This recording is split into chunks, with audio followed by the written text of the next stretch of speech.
Alright, here we are with the 8th state of the game. Now, I have my patch notes right here. I'll put them in the description box below if anyone wants to read them.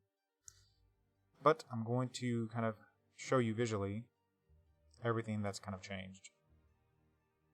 So, behind the scenes, I have completely separated the FSMs for the decision maker. If you look at the older videos, you can clearly see the decision maker was a lot larger. Although it has grown a little bit more, but this is just so it can check out. And you can see all the new added idle checks here. So right now, on the guest brain, we have the new anger, bored, the hunger, of course, hygiene now, bathroom, has an out manager, then the stay manager as well, and it has panel and all that stuff as well. So, originally I did add a UI that looks kind of like this, but you won't be able to see it in game anymore because I have disabled it. What one was it? I think it was this one that had the old clock and everything. There it is. The reason why I changed this is because I'm kind of decided to go for a different style of game. So, like I said, the clock is still going to function, but I think I'm going to do it in a different way now. And then, of course, the menus and all that. And here's the panel that I designed to show the AI levels, but I don't think I'm going to use that anymore. I haven't 100% decided on that yet.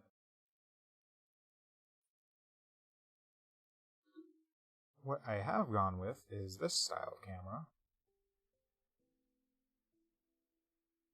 It's kind of reminiscent of Diablo 3 and, you know, kind of point to move, click to move character design and all that stuff. And it also works with right click to interact with things. Alright, so if this is the player character, you can see it actually does have a model. It's not just a round cylinder anymore. And the desk I put in a model, and then the item spawner I put in a model for. And that's about it.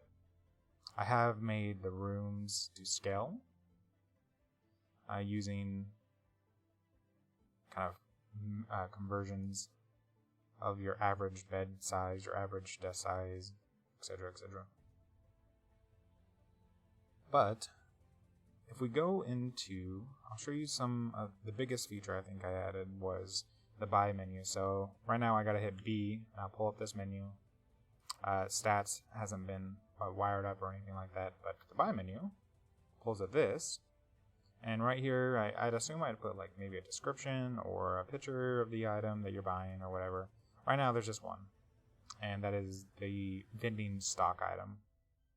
So if I come over here to my vending machine and hover over it, it says condition level 95 and stock level 10 of 20. And that is because over time the condition drops, and in the vending machine FSM I put the stock level to 10 just for testing. But what I can do now is I can go to buy this item. You can't see it, but it does drop the cash level, of course. And then right here, it's spawning in, and then it drops, and you can click over and right-click on it and pick it up, carry it around. Now the purpose of this item is to restock your vending machine. So I come over here, and I can right-click on the vending machine, and I think I'll put like a UI prompt or something, but for now there is none. And all you do is hit E, which is interact, and it increases the stock level back to 20. So each box is worth 10 stock levels. And also, you can repair it by doing the same thing, but you cannot be carrying an object. So I'll hit E again, and you see the condition level rises. Now over time, I think I'm going to make it so you have to hold down the button, and based on your skill level, it'll increase, X amount or whatever over a period of time. Or it'll take X amount of time long, whatever it ends up being.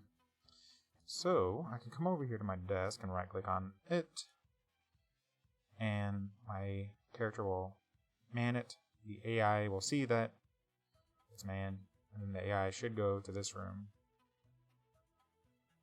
Hopefully.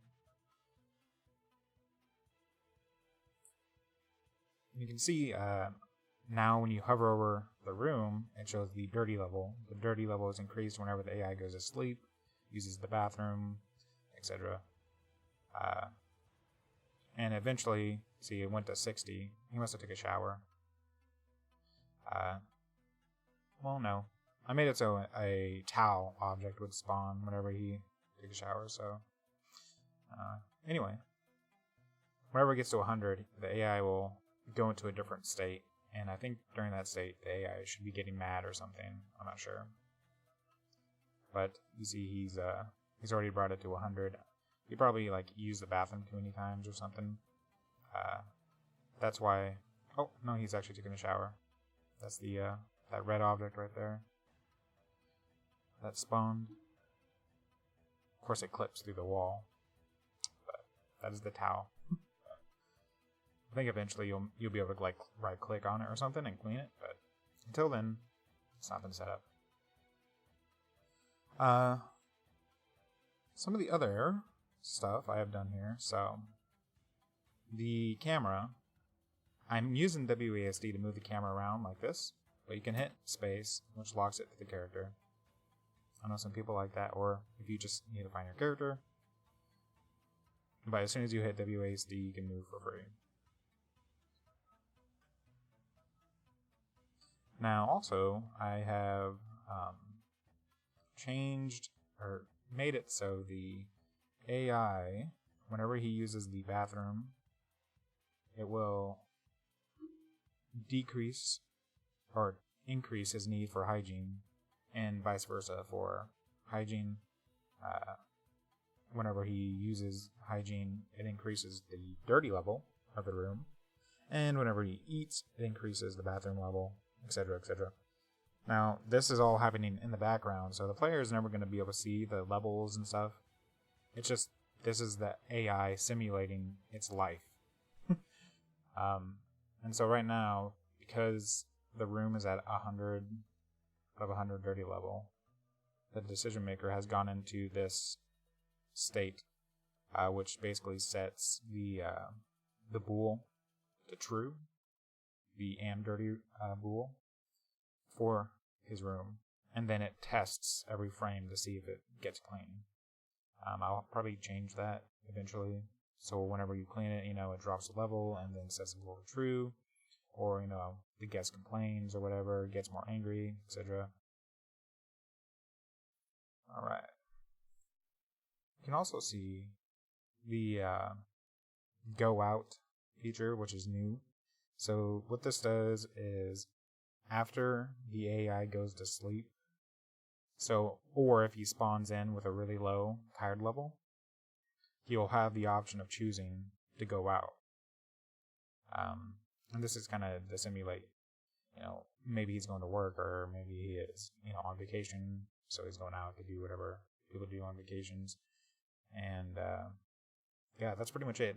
He'll return after a random amount of time with random stats, random values of anger, hunger, and stuff. Some will be low, sometimes it won't. Sometimes I'll be super mad. I might change that. I'm not too sure how I'm going to do the angry level just yet. I have it set up just like I have the other level set up, but I think I'm going to have to change it around a little bit.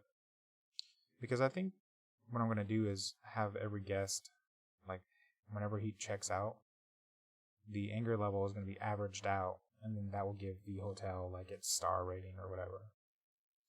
But that is down the line. Also, the AI does have a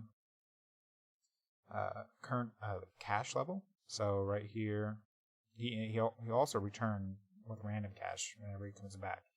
But in the decision maker, whenever the AI is created, it gets the base price of how long he's going to stay. So I've also set up, a random integer that is the stay length, so 1 to 10 days. And then I get the cost of the room price and the stay length and do a multiplication and then store it as a stay cost. And then I add that to the AI's cash. And then I also get a random amount of cash between 0 and 200 and add that to his cash as well. So that way he'll always have the money to pay for the room, but they will have, a random amount of cash to spend on things in the hotel. And that's why I did that with the out manager as well. The idea being the AI can pull out money like when he's not at the hotel, but whenever he's at the hotel, he's kind of restricted to a certain amount of cash until maybe we put in like an ATM check or something. So I think over the next week or so, I'm going to be setting up the player character with stats and stats that can be improved, leveling up, etc., etc. I'll probably just do it where you increase stat points and that it doesn't actually level up. It'll just be stat points, but we'll see how it goes.